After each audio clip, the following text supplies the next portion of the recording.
Hey boys, welcome back to some more Nrl Supercoach. It's going to be the round 20 preview, and we're finally in the back end of the season. The major buys, the mini buys, they're behind us. Obviously, there's a buy every week now, but it should be pretty smooth sailing. However, I mean, it's funny, but I've got a fair bit of, well, a lot of players not playing, which actually is sort of good. I'm fairly pleased about it. It makes sit starts a lot easier. I don't have to stress about who I'm going to play this week. So this week it's actually okay. And if we look at our team, so dummy half, I think we're gonna have to pull the trigger and make the choice of dummy half. And honestly, I'm gonna trade Mamazoulis. Like, it's a not like I really thought.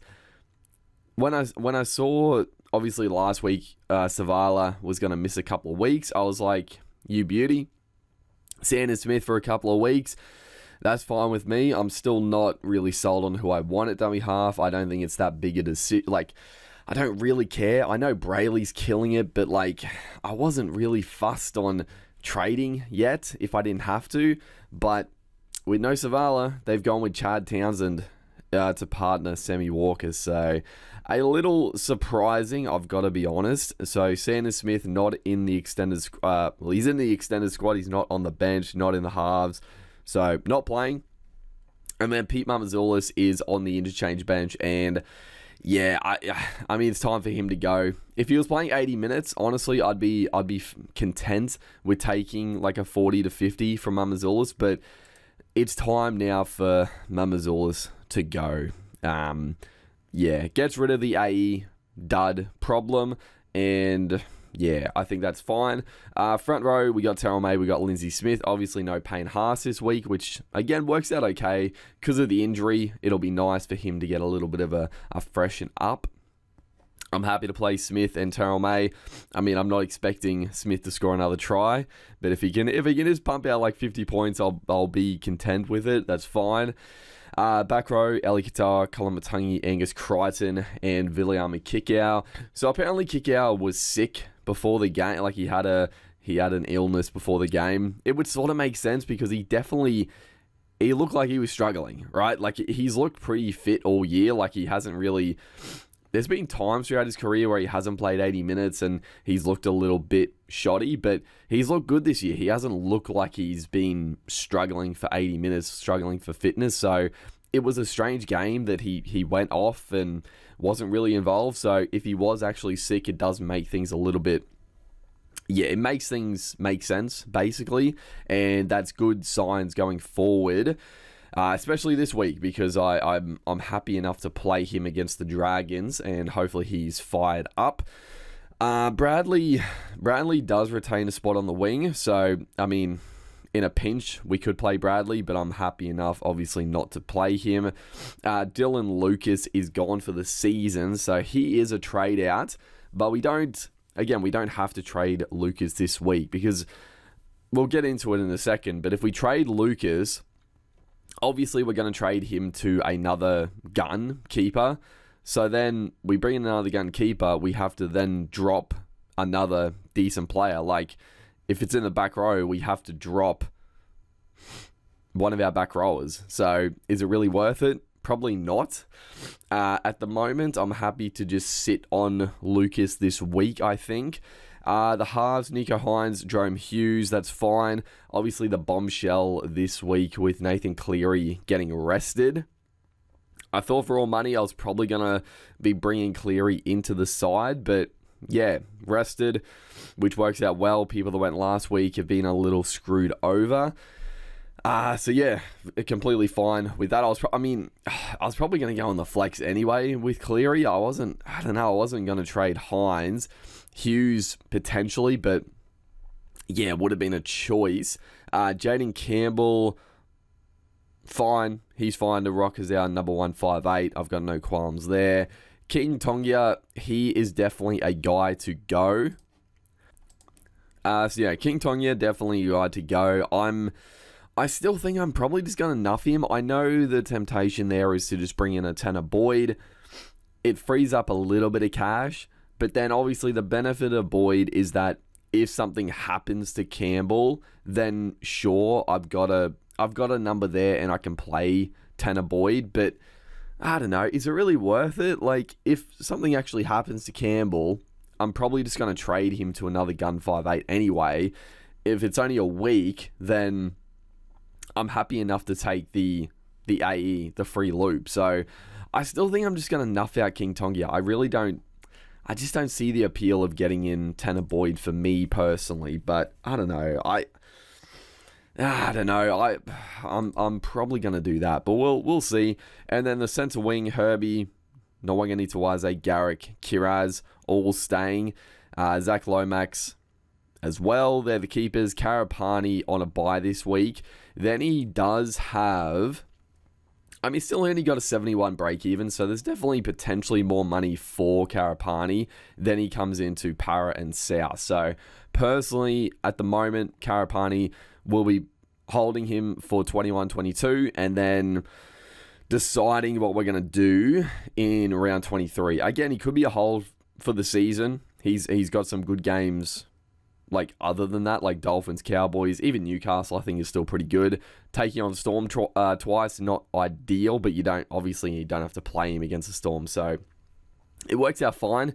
We just decide if he scores really well in those two games, probably hold him. If he doesn't, then yeah, probably look to flip him off or nuff him out potentially, which I don't mind. And then Billy Smith, another guy, I'm not necessarily happy to play him this week against the Sharkies because, it's probably another 40-point banger coming from Billy Smith, but he's got a negative 25 break-even, so there's definitely some good cash to make for Billy Smith, and then, we decide what we're going to do.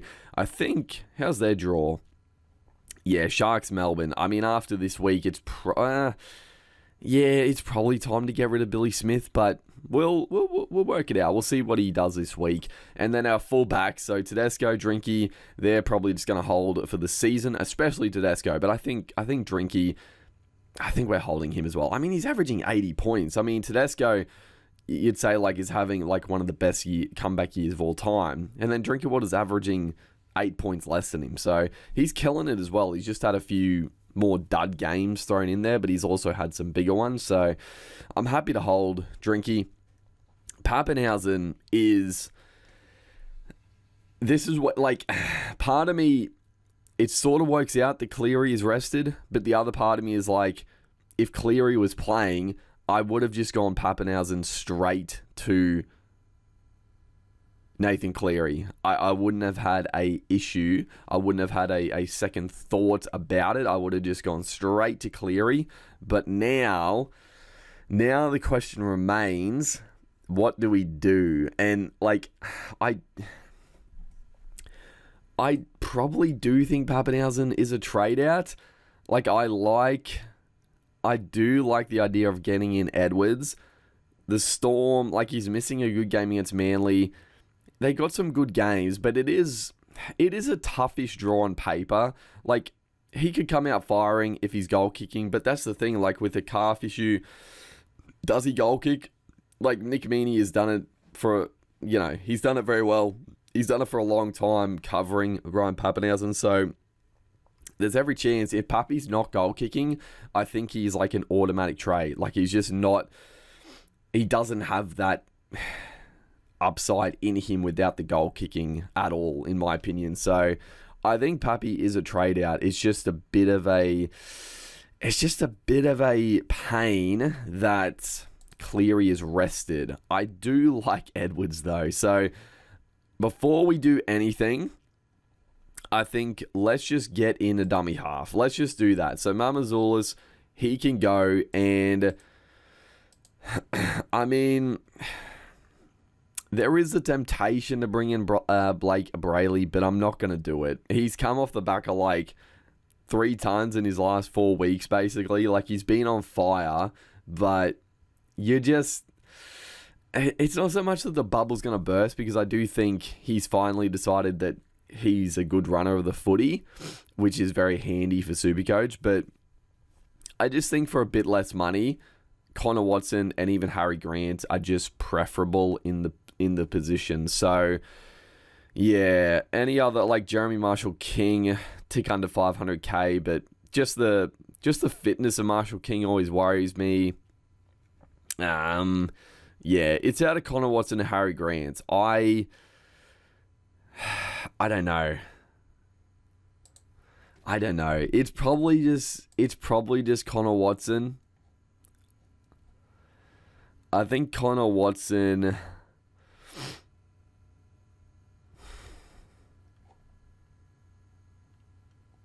I think both choices are fine. It's just that Harry Grant's just not getting those big scores, right? And like Connor Watson isn't either, but I think Connor Watson is just a bit more safe as well. I mean, Grant did score 51 in 63 minutes. So he had a bit of a spell, but there's every chance. I think there's more chance of Grant getting a spell over Connor Watson. You know what? I'm not even going to think about it too much. I'm just going to go Connor Watson. I like the Connor Watson play. It does give us a lot of Roosters players, but that's fine. I mean, Santa Smith isn't playing, and then Billy Smith will go. So we still got Tedesco, Nwani Tawaze, Angus Crichton, and Watson.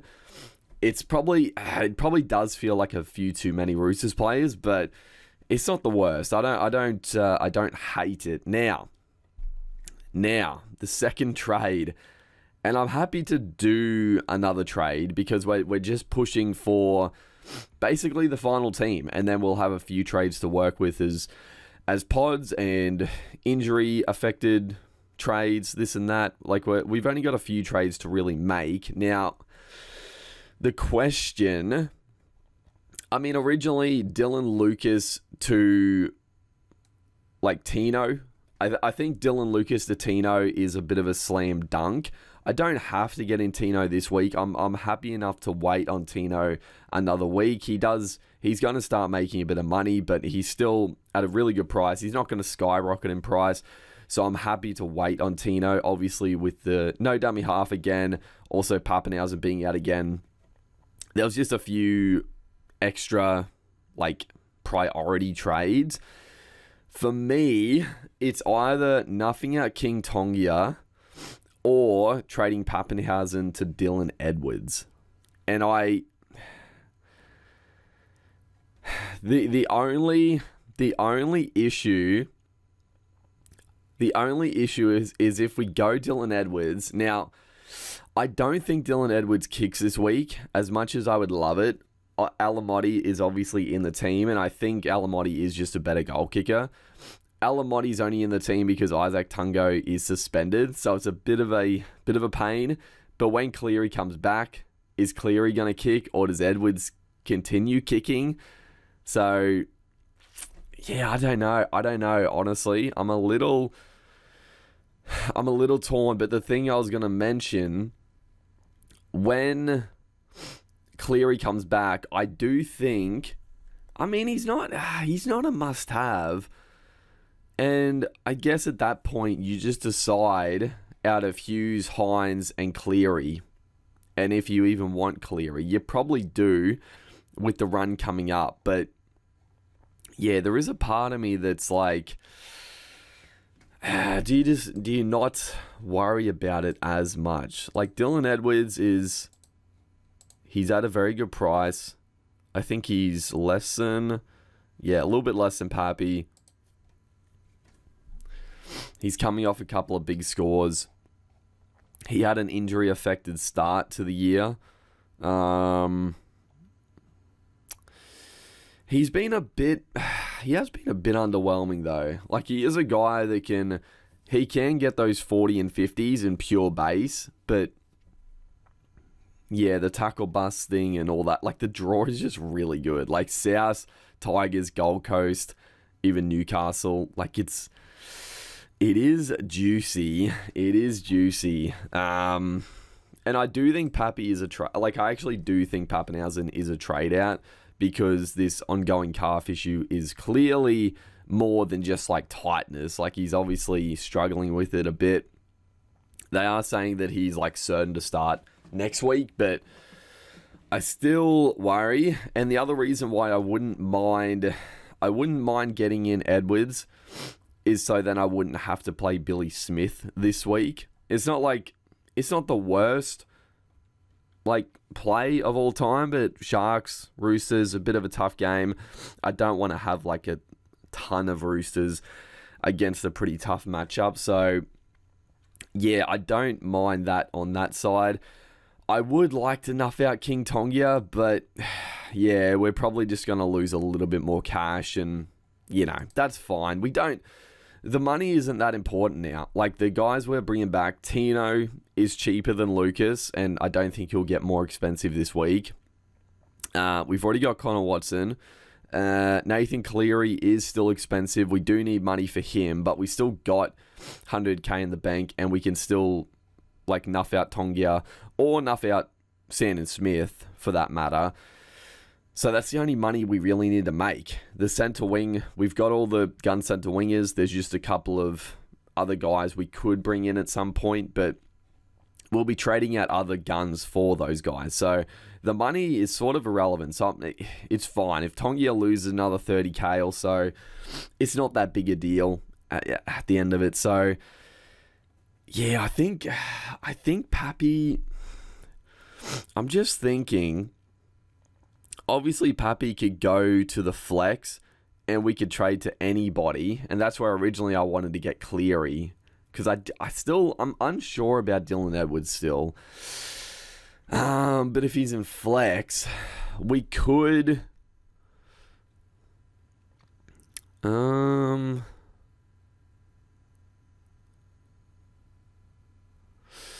I guess you could bring in Tino at the flex spot, and then next week Dylan Lucas, you could trade, obviously swing Tino up to second row, and then you could trade Dylan Lucas to anybody. You could bring in Cleary, you could bring in Edwards. I actually don't mind that, because I was going to bring in Tino anyway. I think Tino is a good play. He's a good play this week, but he's definitely going to be a good play coming up. He's going to be a very safe option at a good price. He's sort of back to his starting price now. And then, yeah, you've got him at flex. Trade Lucas, swing Tino up, and then Lucas can go to Cleary next week if Cleary is obviously back in after a rest. And that's what after getting another week off, I feel like Cleary's going to take the goal kicking back, right? I feel like that'll happen, and then Edwards he becomes far less appealing. And even this week, it is a really good matchup, obviously, but it is Penrith without Cleary. Edwards, yeah, he'll probably run the ball 30 times, but if they're not getting a stack of points, I don't know. I'm torn. I am torn on it. I can't deny. I'm gonna ponder it. I'm gonna sit on it overnight. But I think it's either, bring in Tino this week, or just go for Edwards for the upside, which obviously is nice as well. Looking at vice captains, obviously we've done sit start. Sit start's very easy. It's just if we're bringing another gun player, then probably Billy Smith will drop out of the 18, which is completely a-okay. Captain, vice captains, first game of the round, it's very hard to go past. Honestly, both. Drinkwater or Herbie, I think are really good shouts at vice captain. I think there is a part of me that thinks Drinky could go very big. Obviously, Herbie has been exceptional, but Drinky does have those big scores in him. The Dolphins, they've lost a lot of players. I don't know. I'm sort of take the punt on Drinky.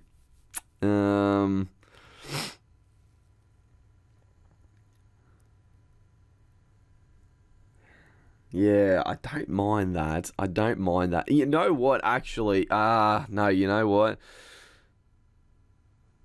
I was thinking, because that's the first game of the round, if we got a big vice-captain score that we wanted to loop, then we might have been able to get away with not bringing in Watson this week and just take the free loop in the dummy half. But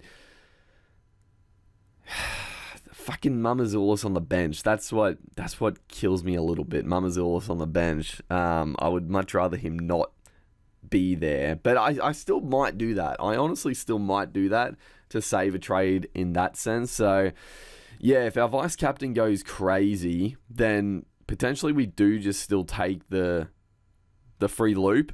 Don't trade in Watson. Go back to Mamazoulis, obviously. That's, not great on the bench, but, if he's our lowest scorer, I mean, it's going to be him or King Tonga, and then they'll drop in anyway. So it's like, yeah, it's not the worst thing. And then just captain. Captain's a little tricky. I mean, obviously Tedesco has been rock solid, but he has been bailed out a couple of times with some late points. Sharkies at Shark Park, tough game. Penrith, obviously, if you have Dylan Edwards, pretty good shout as captain. Canberra, Para, I don't like Lomax. Bulldogs, Dragons, do you double down on Kiraz? It didn't work last week, but I don't know, if you ride it again, it's probably more chance to come up trumps. I don't hate it. Melbourne, Manly. I don't know. There's something always about captaining Jerome Hughes that scares me. So I just don't think I could captain Hughes. I don't know. He makes me nervous about going low, even though he doesn't typically go that low, but I don't know. I don't really like Garrick as captain. Tigers, Gold Coast, Campbell, but that's too much of a worry. And then Newcastle. I don't know. The captains are actually a bit of a tough one. You could go, honestly, I don't mind like a safe Kalamatangi captain. You could still go like Terrell May as a safe captain. I know didn't score great last week, but I feel like, I don't know, is he going to get back up to like 70 odd minutes? Maybe he's going to drop off a bit more, but against the Titans, he could have a bit more freedom with the offload and tackle busting. I don't mind taking like a safe Terrell May or even Kalamatangi. Like Kalamatangi coming off a bye, he dropped off a little bit since this injury. Actually, he still played 80 minutes in round 18, so yeah, you'd sort of expect another 80 minutes. I actually don't mind Kalamatangi as a safe captain. Actually, I think after the bye, he'll still be fired up to go against Penrith. So yeah, I don't know. You could play it safe. If we're not playing it safe, then I mean, fucking Tedesco, I guess, or even Nico. I don't know. Honestly, this is a tough week. Maybe you do just go save Kalamatangi or Terrell May. I don't love it. I'd really hope the vice captain goes big, and then it's the choice of Drinky or Herbie. I don't know. I know Herbie went ballistic last time. Drinky had a shocker against the Dolphins last time. I think that's the game. Yeah, the Dolphins pumped them, and Drinky he had a HIA, I think, early in that game. Herbie, from memory, went like 150. So you probably take the hot hand of Herbie.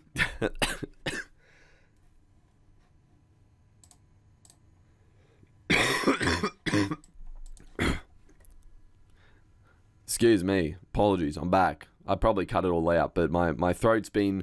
As soon as... I honestly, I can't believe it, but the new rugby league game is coming out, and decided to get sick, so that's lovely. But yeah, I don't know. Maybe just go Herbie. Herbie's just such a safe, rock solid guy that I like it, and I'd probably take a bit of a lower vice captain, not probably like 80 odd plus. Yeah. So yeah, I think that pretty much wraps up the preview. I feel good. It's just a matter of if we're gonna go. Yeah, if we're going to go Tino, if we're going to go Dylan Edwards, if I want to take the punt on Edwards. If I do take Edwards, I probably put him as captain as well. And And then also, depending how that vice captain goes, we could still not trade in the dummy half this week. So we probably should still just do it. But yeah, because I don't mind actually. I don't mind dropping Lindsay Smith. Yeah, Lindsay Smith is a bit of a shitter. I'm looking at the 78, but that was with the try. So if he doesn't score another try, then yeah, I'm very happy to drop Smith. I don't have to have the free dummy half. I'm happy enough to drop Lindsay Smith. So yeah, I think it depends what happens there. I think overall the team is looking good. It's shaped up well. We'll see how we go. There's Big Tino there. Yeah, 550k with still a 58 break even. So he's not going to explode in price. He's still a good trade in next week if we don't get on him this week. Tanner Boyd, 329k. Obviously not going to make money this week, so it's not like pressing to get him in, but I'm still like, do I even bother? I'm not going to play him any week, so is it really any point getting him in? I don't know. We'll think about it, but yeah, hopefully you guys are enjoying the content. Make sure to like and comment, and I'll see you guys in the next one.